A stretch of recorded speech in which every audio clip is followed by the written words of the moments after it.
Bonjour, bonjour. Je continue à vous parler énergétique, entité, présence. Et une question qu'on peut se poser, tout à fait légitime et tout à fait juste, c'est comment éviter d'attirer une entité, une présence ou autre chose. Alors je vais rester sur le principe des entités parce que pour le reste c'est un petit peu différent. Comment éviter de les attirer chez nous? Eh bien, sachez que plus vous êtes ouvert, sans filtre, et plus vous devenez une cible facile. Mais c'est pas forcément que ça.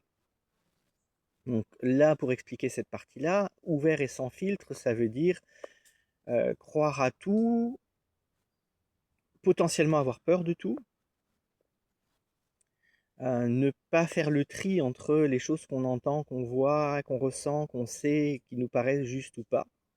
Déjà pour soi, ça c'est déjà être ouvert sans filtre, on va dire. Il n'y a pas forcément besoin de mettre des filtres protecteurs pour pouvoir éviter ce genre de choses. Déjà juste être OK avec un certain nombre de choses et bien comprendre à quoi on a affaire. Une entité, avant tout, cherche une faille, qu'elle soit émotionnelle, qu'elle soit mentale, qu'elle soit vibratoire ou même physiologique, quand on est blessé, quand on est malade. Elle va chercher une faille qui va lui permettre d'entrer dans votre champ énergétique, dans vos corps subtils, ou même jusqu'à votre corps physique, quelque part. Donc ben, souvent, si vous êtes en colère, si vous avez des émotions violentes, récurrentes, constantes, euh, si vous êtes drogué, si vous consommez régulièrement des drogues, et attention, dans les drogues, il y a de tout. Le tabac est une drogue, l'alcool est une drogue, le sucre est une drogue. Il y a des questions de quantité, il y a les questions d'addiction qui vont rentrer dedans.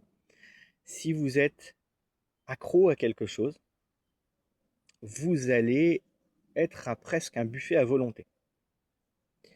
Vous ouvrez toutes les portes et vous laissez rentrer ben, tout ce qui est attiré par ça. Si vous êtes en souffrance profonde, en traumatisme, en deuil, hein, vous émettez dans ces cas-là sans le savoir comme un appel, comme un phare, comme un lampadaire la nuit qui attire les papillons de nuit.